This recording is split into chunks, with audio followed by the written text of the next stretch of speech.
ॐ वसुदेवसुतं देवं कंसचाणूरमर्दनं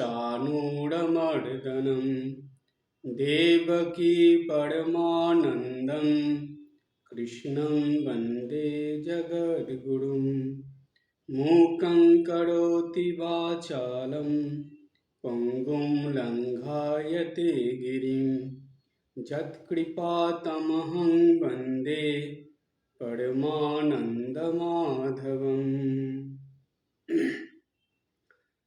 ভগবান শ্রীকৃষ্ণের চরণে আভূমি লুণ্ঠিত প্রণাম জানাই।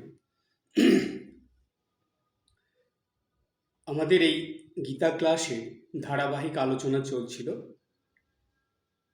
আলোচনা হচ্ছিল চতুর্থ অধ্যায় অর্থাৎ জ্ঞান যোগের নবম শ্লোক অর্থাৎ 9 নম্বর শ্লোক পর্যন্ত আলোচনা হয়েছিল। আজকে 10 নম্বর শ্লোক আলোচনা হবে।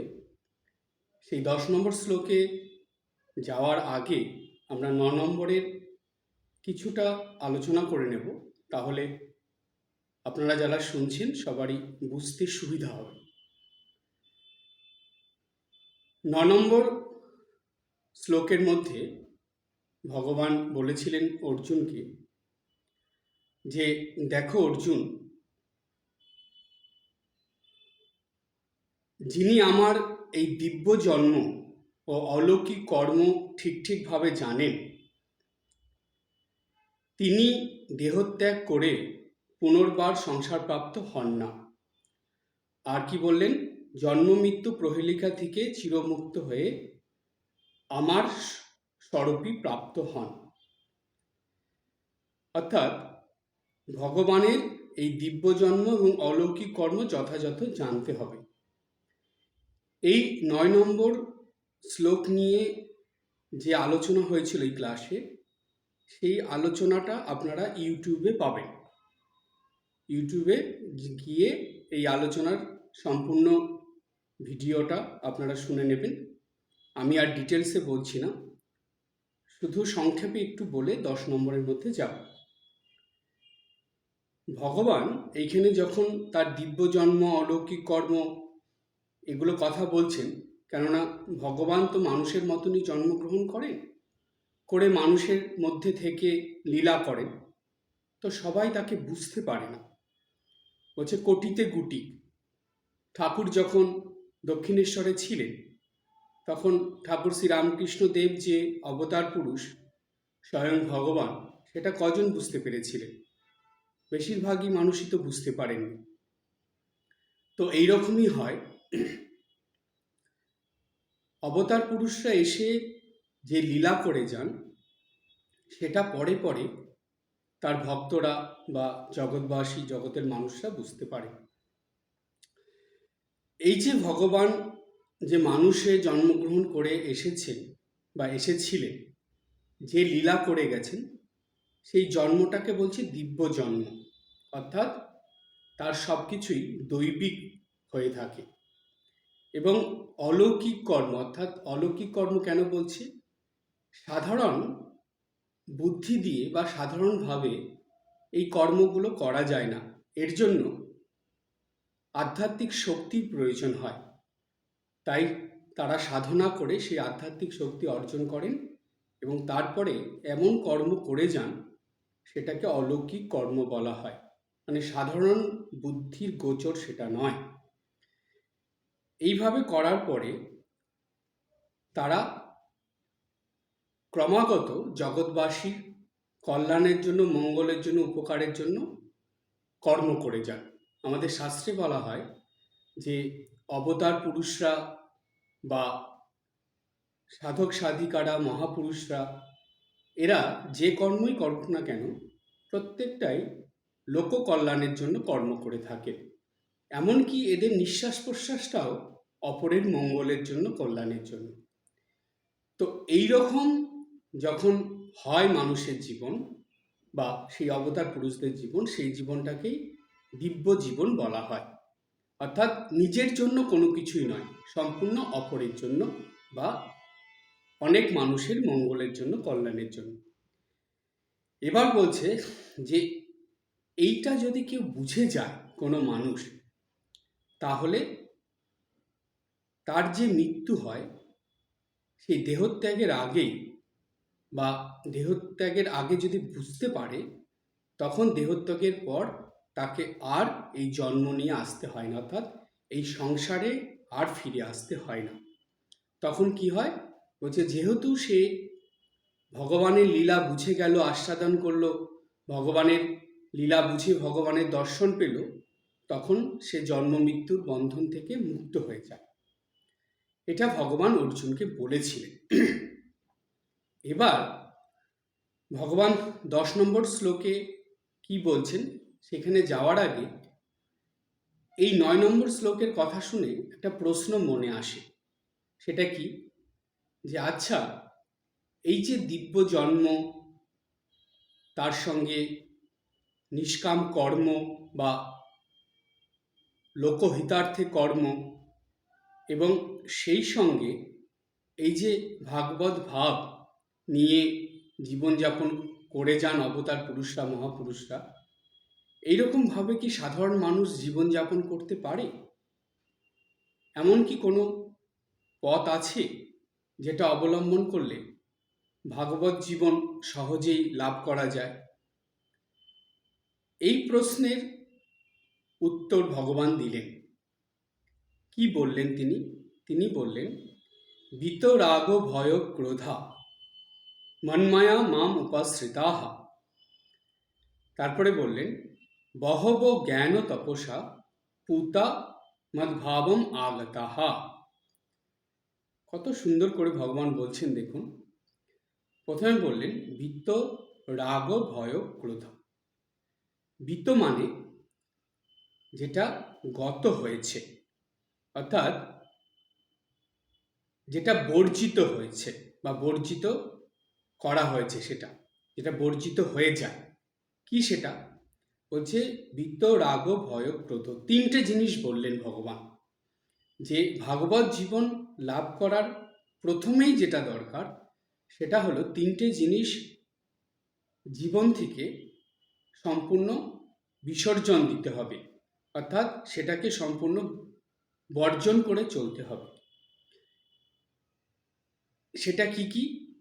প্রথমে বলল রাগ। এই রাগ কথার মানে বাংলায় বুঝলে হবে না, কিন্তু বাংলায় রাগের অর্থ আলাদা, সংস্কৃততে রাগের অর্থ আলাদা। এই রাগটা হলো সংস্কৃত শব্দ। এই রাগের অর্থ হলো আসক্তি। এই রাগ কথার অর্থ আসক্তি। তারপরে হলো ভয়। ভয় কি? যে জাগতিক যা কিছু মানুষ অর্জন করেছে সেগুলো হারানোর ভয়, এবং যা কিছু অর্জন করবে বলে ভেবেছে সেগুলো পাওয়ার পথে যদি কোনো বাধা অসুবিধা আসবে কিনা এই চিন্তায় ভয়। এই দুটো ভয়ই প্রায় প্রত্যেকটা মানুষের মধ্যেই থাকে। আবার বলি, জাগতিক যা কিছু সে লাভ করেছে সেগুলো হারানোর ভয়, এবং যা কিছু সে লাভ করবে বলে ভেবেছে তার পথে বাধা বিপত্তি আসলে তার ভয়। এই ভয় মানুষের মধ্যে থাকে, প্রায় প্রত্যেকটা মানুষের মধ্যেই থাকে।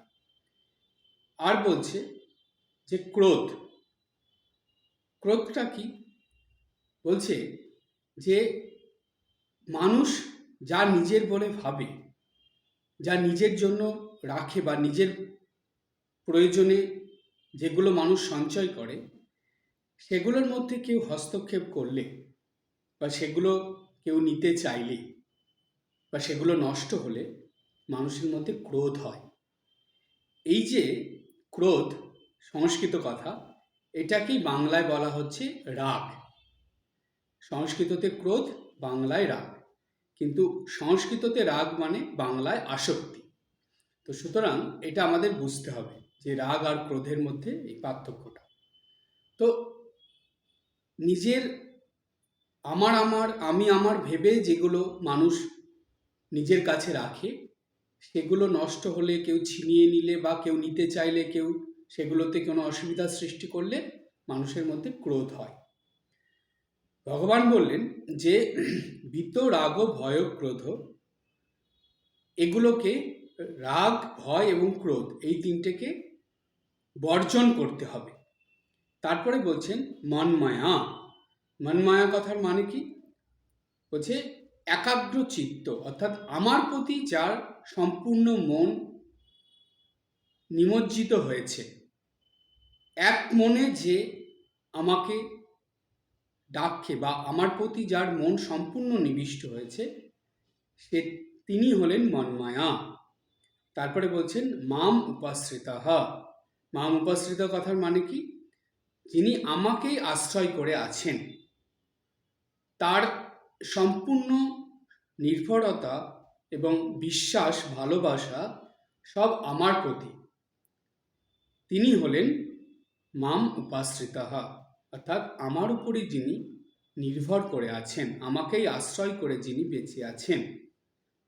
তারপরে বলছেন বহব। বহব মানে হলো অনেক, প্রচুর। জ্ঞান তপসা। জ্ঞান তপসা মানে বলছে যে জ্ঞানরূপ তপস্যা। এর ব্যাখ্যায় পরে আসি, আগে অর্থটা বুঝি। জ্ঞানরূপ তপস্যা, জ্ঞান তপস্যা। পুতা। পুতা কথার মানে হলো পবিত্র, পুতা পবিত্রতা। তারপর বলছে মদ্ভাবম আগতাহ, অর্থাৎ আমার ভাব, ভগবানের ভাব কি? শুদ্ধ, পবিত্র, নিষ্কাম। এই আমার ভাব আগতাহ মানে প্রাপ্ত হয়েছেন, যিনি আমার ভাব অর্জন করতে পেরেছেন। এই রকম গুণ যদি মানুষের মধ্যে থাকে, এই রকম ভাবে মানুষ যদি চলতে পারে, এই গুণগুলো অর্জন করতে পারে, এইভাবে জীবনযাপন করতে পারে, তাহলে কি হয়? বলছে তাহলে একজন সাধারণ মানুষ ধীরে ধীরে তিনি ভাগবত ভক্ত হয়ে যান, অর্থাৎ একটা সাধারণ জীবন ভাগবত জীবনে পরিণত হয়। ভাগবত জীবন কথার অর্থ কি? যেই জীবনটা সম্পূর্ণ ভগবানে নিমজ্জিত, যেই জীবনটা সম্পূর্ণ ভগবানের উপর আশ্রিত, সেই জীবনকেই বলা হয় ভাগবত জীবন। এইরকম জীবন সাধারণ মানুষও অর্জন করতে পারে, লাভ করতে পারে। সেটা কিভাবে? সেই পথটা কিন্তু ভগবান বলে দিলেন। এটা হলো পথ, যে সবার প্রথমে তিনটে কাজ করতে হবে। কি করতে হবে? বলছে তোমার আসক্তি, সেই সঙ্গে সব রকম ভয় এবং ক্রোধ, এই তিনটাকে মন থেকে, হৃদয় থেকে, জীবন থেকে সরিয়ে দিতে হবে, বর্জন করতে হবে। তারপরে বললেন সেই সঙ্গে আরো কি করতে হবে? বলছে সেই সঙ্গে আমার দিকেই সম্পূর্ণ মন দিতে হবে, আমার উপর আশ্রয় করে জীবনযাপন করতে হবে। জ্ঞান তপস্যা, অর্থাৎ আমাকে জানার যে জ্ঞান, সেটা অর্জন করতে হবে এবং শুদ্ধ পবিত্র হয়ে জীবনযাপন করতে হবে। তাহলে সে আমার ভাব প্রাপ্ত হয়ে আমাকেই লাভ করতে পারবে। ভগবানের ভাব কি? ভগবানের ভাব হলো ভাগবত ভাব। এবার এর আরো ব্যাখ্যার মধ্যে যাব, ঠাকুরমা স্বামীজির কথার মধ্যে যাব। ভগবত জীবন লাভ করতে হলে ভগবান খুব সুন্দর সহজভাবে পথ বলে দিলেন। কি বললেন? সেই পথে চলার জন্য কি লাগবে? প্রথমে বললেন যে তোমাকে তিনটে জিনিস বিসর্জন দিয়ে দিতে হবে। বিসর্জন দিতে হবে মানে সেগুলোকে একদম জীবন থেকে ধীরে ধীরে সরিয়ে দিতে হবে। সেটা কি? প্রথম বললেন রাগ, অর্থাৎ আসক্তি। মানব জীবনে আসক্তি কিভাবে আসে? আমরা শাস্ত্রের কথায় যাই। শাস্ত্র বলছে মায়া এবং মোহর থেকে মানুষের মধ্যে আসক্তি আসে। মানুষ ছেলে মেয়ের থেকে শুরু করে জাগতিক যে কোনো জিনিস, সন্তান সন্ততি, নাতি নাতনি, সব কিছুই জাগতিকের মধ্যেই পড়ে। তো আত্মীয় স্বজন, বন্ধু বান্ধবী, সব কিছু এগুলো সবই জাগতিকের মধ্যে পড়ে, বিষয় সম্পত্তি সব। তাই জাগতিক যা কিছু আছে এর মধ্যেই মানুষের মায়া মোহ এমনভাবে থাকে যে মানুষ এগুলো ছাড়া থাকতেই পারে না, এগুলো ছাড়া থাকার কথা ভাবতেই পারে না। আর এর ফলেই আসক্তির জন্ম হয়। আর এই আসক্তি ঈশ্বর লাভের পথে, ভাগবত জীবন লাভের পথে খুব বড় একটা বাধা। কেন? যেই মনে আসক্তি যত বেশি, সেই মনে ঈশ্বরের স্থান তত কম। যেই মনে মায়া মোহ যত বেশি, সেই মনে ঈশ্বরের থাকার স্থান তত কম। যেই মনের মধ্যে মায়া মোহ আসক্তি যত কম, সেই মনে ঈশ্বরের থাকার স্থান তত বেশি। এটা হলো পরিষ্কার। তাই জাগতিক এইগুলোকে মন থেকে সরাতে হবে। প্রথম হলো আসক্তি সরাতে হবে। জাগতিক কোনো কিছুর প্রতি আসক্তি রাখা যাবে না। ধীরে ধীরে চেষ্টা করে, অভ্যাস করে এটাকে সরিয়ে দিতে হবে। তারপরে বলছে ভয়। ভয় নিয়েই মানুষের জীবন শুরু। ছোটোর থেকেই এক এক বয়স অনুপাতে মানুষের ভয়গুলো পরিবর্তন হতে থাকে। ছোটোবেলায় একরকম ভয় থাকে, কৈশোরকালে একরকম ভয়, যৌবনকালে একরকম ভয়, তারপরে যখন মাঝ বয়সী হয় তখন একরকম ভয়, বৃদ্ধ বয়সে আর একরকম ভয়। ভয়ের পরিবর্তন হতেই থাকে। কিন্তু মানব জীবন ভয় শূন্য নয়। ভয় ছাড়া মানব জীবন নেই। কিন্তু একটু ভালো করে চিন্তা করে দেখবেন এই ভয়টা কিসের ভয়? বলছে এটা জাগতিক ভয়। জাগতিক সব কিছুর থেকে ভয়। তো এই জাগতিক জিনিস ভেবে ভেবেই, এই আসক্তির থেকেই মানুষের মধ্যে ভয়টা আসে। সুতরাং আসক্তি চলে গেলে ভয়ও চলে যাবে। তারপরে বলছে ক্রোধ। এই ভয় এবং আসক্তির থেকেই ক্রোধের জন্ম হয়। তাই যখন এই ক্রোধটাও হলো জাগতিক, তাই যখন আসক্তি এবং ভয় মানুষের মন থেকে ধীরে ধীরে চলে যাবে বা সরে যাবে, তখন ক্রোধও আস্তে আস্তে কমে যাবে বা সরে যাবে। তো এই তিনটেকে একদম বিসর্জন দিতে হবে, বর্জন করে ফেলতে হবে। এবার প্রশ্ন আসবে, আচ্ছা মহারাজ, এই তিনটে জিনিসকে ছেড়ে নিত্যদিন কিভাবে জীবনযাপন করা যাবে? আমরা তো আসক্তি ছাড়া বা একটু ভয় ছাড়া, একটু ক্রোধ ছাড়া তো জীবন যাপন করা মুশকিল। কখনো না কখনো তো এসেই যাবে। মনে মনে যতই ভাবি না কেন এগুলো ছাড়া থাকবো, কিন্তু সেটা তো হয় না। বিশেষ করে সংসারী মানুষদের পক্ষে তো এটা সম্ভব নয়। তাহলে তাহলে তখন কি করতে হবে? তখন ভগবান বলেন মন মায়া, আমার উপর এগুলো করো, আমার উপর আসক্তি বাড়াও। ভগবানের দিকে মনের আসক্তি বাড়ুক না কেন? জগৎ সংসারের দিকে, জাগতিক দিকে কেন বাড়বে? ভগবানের দিকে কেন বাড়বে না? আসক্তি যদি হয় ভগবানের প্রতি হবে। যদি ভয় হয় ভগবানকে ভয় করব। যদি রাগ হয় ভগবানের প্রতি রাগ করব। এগুলো ছাড়া থাকবো না, এগুলো নিয়েই থাকবো। কিন্তু শুধু পথটা চেঞ্জ করব, পথটা পরিবর্তন করব। যেটা আগে জাগতিক বিষয়বস্তুর মধ্যে ছিল, যেটা আগে সন্তান সন্ততির উপর ছিল, যেটা আগে আত্মীয় স্বজনের উপর ছিল, যেটা আগে কর্মক্ষেত্রে ছিল, সেটাকে পরিবর্তন করে এটা ভগবানের দিকে নিয়ে আসবো। সেগুলো মন থেকে সরাবো, সরিয়ে ভগবানকে মনের মধ্যে আনবো। যত সেগুলো সরবে তত ভগবান আসবে। তাই আসক্তি থাকবে ভগবানের প্রতি, ভয় থাকবে ভগবানকে, এবং ক্রোধ হবে ভগবানের প্রতি। সেই জন্য ভগবান বললেন মন মায়া, আমার উপর মনটাকে একাগ্র করো। এই তিনটে ভগবানের প্রতি নিলে মন আপনি ভগবানের দিকে চলে যাবে। তারপরে বললেন এরপরেও কি করবে, আরো বলে দিলেন ভগবান, এরপরে করবে তুমি মাম উপাশ্রিতাহা, অর্থাৎ আমাকে আশ্রয় করো। ছোটবেলায় যখন আমরা মার সঙ্গে থেকেছি, বাবার সঙ্গে থেকেছি, তখন আমরা যখন কোথাও গেছি তখন তাদের হাত ধরে রেখেছি, মায়ের আঁচল ধরে রেখেছি, বাবার হাত ধরেছি, ছাড়িনি, তাদেরকে শক্ত করে ধরেছি। কেন? যেহেতু আমরা তাদেরকে আশ্রয় করে সেই ছোটবেলাটা কাটিয়েছি।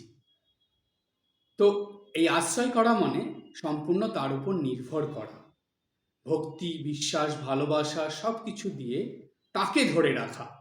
এটাকেই বলে উপাশ্রিতাহা, অর্থাৎ তাকে আশ্রয় করে থাকা, ভগবানকে আশ্রয় করে থাকা, ভগবানকে ধরে রেখে জীবন যাপন করা। প্রত্যেকটা কাজ, প্রত্যেকটা চিন্তা ভাবনা, সব কিছুর মধ্যে ভগবানকে রাখতে হবে। অর্থাৎ তাকে আশ্রয় করেই সব কিছু করতে হবে। এটাকেই বলে মাম উপাশ্রয়। ভগবান বলছেন আমাকে আশ্রয় করো, আমাকে ধরে তুমি জীবনযাপন করো। এরপরে ভগবান বললেন বহব জ্ঞান তপস্যা, অর্থাৎ বহু অনেক তপস্যার দ্বারা এই জ্ঞান আসে। কি জ্ঞান আসে? যে ভগবানই নিত্য আর সব অনিত্য। কথামৃততে ঠাকুর শ্রী রামকৃষ্ণদেব বারে বারে এই কথাগুলো বলেছেন ভক্তদের কাছে, যে সবসময় এটা ভাববে যে এক ঈশ্বরই সত্য আর সব অসত্য, ঈশ্বরই নিত্য আর সব অনিত্য। এই কথাগুলোর মানে কি? এটাই তো জ্ঞান। ঠাকুর একটা উদাহরণ দিলেন, খুব সুন্দর। বললেন এক লেখে তার পিছনে যত শূন্য দেবে সবগুলোর দাম থাকবে, অর্থাৎ সেটা একটা মূল্য হবে, ভ্যালু হবে। কিন্তু যদি একটাকে মুছে দাও তাহলে সেই শূন্যগুলোর আর কোনো মূল্য থাকে না। কথাটার অর্থ কি? ঈশ্বরকে ধরে থেকে আপনি যা করবেন সেগুলো সব কিছুর মূল্য থাকবে, কিন্তু ঈশ্বরকে বাদ দিয়ে যাই করবেন সেগুলো কোনো কিছুর মূল্য থাকবে না। তাই ঠাকুর বললেন ওই এককে জানার নামই হলো জ্ঞান, অর্থাৎ ঈশ্বরকে জানার নামই জ্ঞান। আমরা বলবেন যে মহারাজ এটা সম্ভব? হ্যাঁ সম্ভব। লাটু মহারাজের জীবনের দিকে তাকান।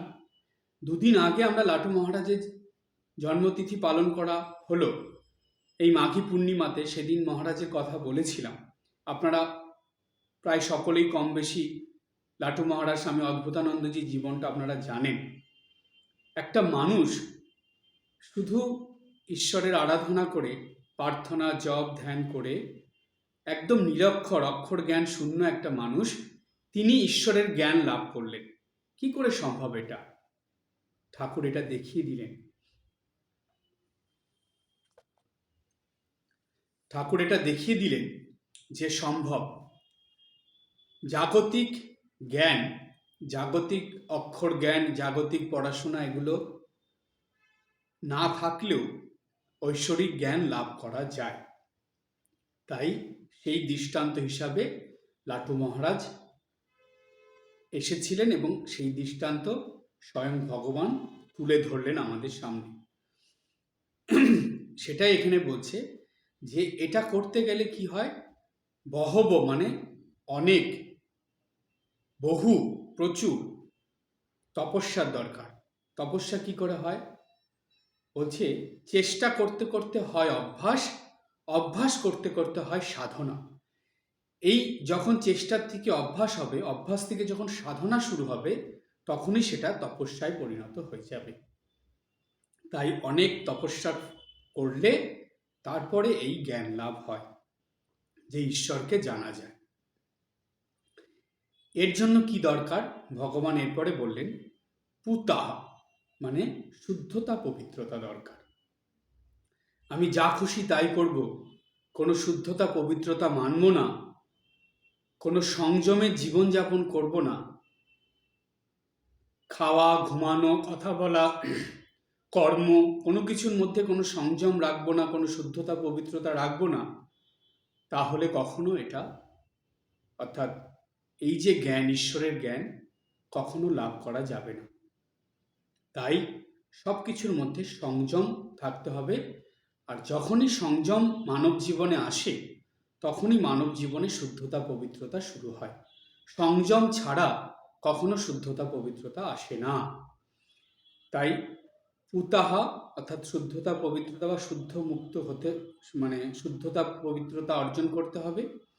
তারপরে বললেন মদ্ভাবম আগতাহা, এই শুদ্ধতা পবিত্রতা অর্জন করলেই এবং সেই সঙ্গে জপ ধ্যান পূজা পাঠ প্রার্থনা করলে ভগবানের ভাব মানুষের মধ্যে আসে। এবার প্রশ্ন হলো ভগবানের ভাব কি? ভগবানের ভাব হলো এই শুদ্ধতা পবিত্রতা এবং সেই সঙ্গে যেটাকে বলে ভাগবত ভাব। ভগবানের ভাবের আরেক নাম হলো ভাগবত ভাব। সেটা কিভাবে আসবে? এই শ্লোকের মধ্যে ভগবান সেটা পরপর বলে দিলেন। এইভাবে চললে বা এই পথ অবলম্বন করে দৈনন্দিন জীবনযাপন করলে তবেই ভাগবত ভাব অর্থাৎ ভগবানের ভাব অর্জন করা যাবে। এই কথা ভগবান বললেন। এরপরে আর একটা খুব গুরুত্বপূর্ণ কথা ভগবান বলেছেন, বা একটা গুরুত্বপূর্ণ বিষয় ভগবান এখানে বলেছেন। সেটা কি? এই যে 10 নম্বর শ্লোকটা, চতুর্থ অধ্যায়ের অর্থাৎ জ্ঞান যোগের 10 নম্বর শ্লোক, তার মধ্যে ভগবান যা বললেন অর্জুনকে, এটা শুধু অর্জুনের জন্য বলেননি, ভগবানের এই কথা সমগ্র মানব জাতির জন্য। তো ভগবান এর মধ্যে দিয়ে কি বুঝালেন, বা এই শ্লোকটার অর্থটা কি, যেটা ভগবান সমগ্র মানব জাতির উদ্দেশ্যে বলেছেন, সেটা হলো ভগবান পরোক্ষভাবে বলে দিলেন যে এই যে দিব্য জীবন বা ভাগবত জীবন, এটা যে কোনো মানুষই অর্জন করতে পারে। কারণ আমাদের শাস্ত্রে এটা বলা আছে যে অনেক জন্মের পুণ্যের ফলে এই অমূল্য মানব জন্ম হয়, এই অমূল্য মানব জীবন প্রাপ্ত হয়।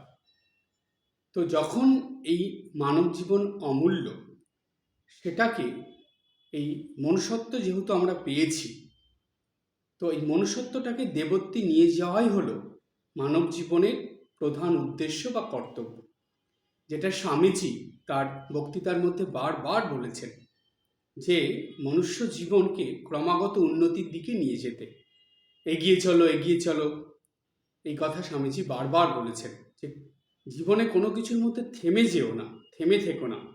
জাগতিক জিনিসগুলো, জাগতিক সম্পর্কগুলো ক্রমাগত তোমার উন্নতির পথে বাধা হয়ে দাঁড়ায়, তোমাকে থামিয়ে দেয়, তোমাকে এগোতে দেয় না। সেটা বুঝে নিয়ে তুমি থেমে যেও না, এগিয়ে চলো। আর সেটা কিভাবে এগিয়ে যেতে হবে? স্বামীজি বললেন সেটা ভয় শূন্য হয়ে, অভির কথা স্বামীজি বলছেন, অভি অর্থাৎ ভয় শূন্য হয়ে তোমাকে এগিয়ে যেতে হবে। যদি জাগতিক এই সম্পর্কগুলোর মধ্যে বা জাগতিক কামনা বাসনার মধ্যে তুমি আটকে যাও, থেমে যাও, তাহলে তুমি জীবনের মূল লক্ষ্যে, গন্তব্যস্থলে কখনোই পৌঁছতে পারবে না। তাই ক্রমাগত এগিয়ে যেতে হবে। সেটা কোন দিকে? সেটা দেবত্বের দিকে এগোতে হবে। এবং কিভাবে এগোতে হবে সেই পথটা আমরা এই গীতাতে খুব সুন্দর পেলাম, যেটা ভগবান বললেন। তোমার জীবন থেকে এই আসক্তি, ভয়, ক্রোধ, এগুলোকে বিসর্জন দিতে হবে, এগুলোকে বর্জন করতে হবে, ছাড়তে হবে। ভগবানের উপর বিশ্বাস, ভক্তি, ভালোবাসা নিয়ে তাকে আশ্রয় করে চলতে হবে, এবং সেই সঙ্গে সাধন ভজনও করতে হবে, এবং শুদ্ধ পবিত্র জীবনযাপন করতে হবে।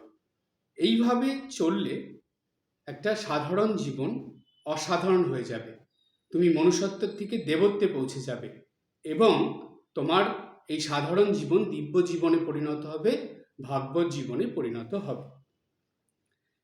শ্রীমা সারদা দেবীর জীবনটা যদি খুব ভালো করে পড়া হয়, এবং মায়ের নিত্যদিনের যে জীবনযাপন, সেই সঙ্গে যদি আমরা দেখি যে মার সঙ্গে যারা ছিলেন, গোলাপ মা, যোগীন মা, তাদের জীবনের দিকে যদি তাকানো যায় বা তাদের জীবন ভালো করে চিন্তা করা যায়, পড়া যায়, ভাবা যায়, তাহলে তাদের জীবন এবং সেই সঙ্গে ঠাকুরের কাছে যারা যারা এসেছিলেন, গৃহী ভক্তরা, তাদের জীবনও দেখবেন এরা কিন্তু ঠাকুরের কাছে বা মায়ের কাছে আসার আগে এদের জীবন আর 5টা সাধারণ মানুষের মতনই ছিল। কিন্তু এই জীবনে অর্থাৎ মায়ের, ঠাকুরের সংস্পর্শে এসে তাদের ভাব জীবনে গ্রহণ করে চলতে চলতে সেই সাধারণ মানুষরা অসাধারণ হয়ে গেলেন, তাদের সাধারণ জীবন দিব্য জীবন হয়ে গেল, তাদের এই জীবনই ভাগবত জীবনে পরিণত হলো। তো সুতরাং মানুষ যদি চেষ্টা করে তাহলে অবশ্যই পারে, এখনো সম্ভব। এইবার আপনারা বলবেন যে মহারাজ এখন তো ঠাকুর নেই, মাও নেই, স্বামীজিও নেই, ঠাকুরের সন্তানরা নেই, তাহলে এখন সেই দিব্য জীবনের স্পর্শ কি করে পাবো, বা সেইভাবে আমরা যে চলবো সেই উৎসাহ উদ্দীপনা কোথার থেকে পাবো? তখন ঠাকুরের কথামৃতের দিকে তাকাতে হয়। শ্রীরামকৃষ্ণ কথামৃততে ঠাকুর বললেন, কলিযুগে দুটো কথা বললেন ভক্তদের জন্য। প্রথম বললেন নারদীয় ভক্তি, তারপরে বললেন সাধু সঙ্গ। এই দুটো ভুললে চলবে না। নারদীয় ভক্তি মানে অহর্নিশ ভগবানের নাম জপ করা, প্রার্থনা করা, পূজা পাঠ করা, এই ভগবানের প্রতি বিশ্বাস, ভক্তি, ভালোবাসা রেখে নিত্য দিনের কর্তব্য কর্ম করা, এবং সেই সঙ্গে কি বললেন, সাধু সঙ্গ করা। এই সাধু সঙ্গ করলে কি হয়, এই সাধারণ জীবন থেকে দিব্য জীবনের দিকে এগোনোর একটা পথ পাওয়া যায়। অর্থাৎ এই সাধারণ জীবন সেই গুরুর কথা মেনে, গুরু বাক্য পালন করে চললে এবং সাধুদের নির্দেশ মেনে চললে সেই জীবনটা ভাগবত জীবনে পরিণত হয়। তাই গীতার এই যে ভগবানের কথা, জ্ঞান যোগে অর্থাৎ 4th অধ্যায়ের 10 নম্বর শ্লোকে ভগবান যা যা বললেন, এটা পালন করে চললে এবং কলিযুগের যে ভগবান ঠাকুর শ্রী রামকৃষ্ণদেব, তার এই কথা যেটা বললেন নারদীয় ভক্তি এবং সাধুসঙ্গ, এটা পালন করে চললে এবং সেই সঙ্গে মায়ের জীবনের থেকে নিত্যদিনের জীবনযাপনের কৌশলটা একটু ভালো করে জেনে নিয়ে, বুঝে নিয়ে সেইভাবে যদি জীবনযাপন করার অভ্যাস করা যায়, তাহলে অবশ্যই এই সাধারণ জীবন দিব্য জীবনে পরিণত হয় এবং দিনের পর দিন সেটা ভাগবত জীবনে পরিণত হয়ে ঈশ্বর লাভের জন্য সম্পূর্ণ প্রস্তুত হয়ে যায়। এবং জীবনের শেষে আপনি দেখবেন যে স্বয়ং ঠাকুর, মা, স্বামীজি বা গুরুদেব এসে আপনার এই যে জীবন আপনি পেয়েছেন, সেই জীবন থেকে আপনাকে হাতে ধরে তাদের কাছে নিয়ে যাচ্ছেন, অর্থাৎ সেই দিব্য জীবনে নিয়ে যাচ্ছে, সেই ভাগবত জীবনে নিয়ে যাচ্ছে। অর্থাৎ সেই জীবনটা কি হবে, সেইখানে শুধু আপনার ঠাকুর, মা, স্বামীজি, গুরুদেব এবং আপনি যেসব দেবদেবীদের ভালোবাসতেন, পূজা করতেন, তাদেরকেও আপনি সেখানে পেয়ে যাবেন। অর্থাৎ সেই দিব্য লোকে আপনি গমন করতে পারবেন। আজকে এই পর্যন্ত। সবাই ভালো থাকবেন, হাসি খুশি আনন্দে থাকবেন। ওম শান্তি শান্তি শান্তি। হরি ওম তৎসৎ। শ্রীরামকৃষ্ণার্পণমস্তু।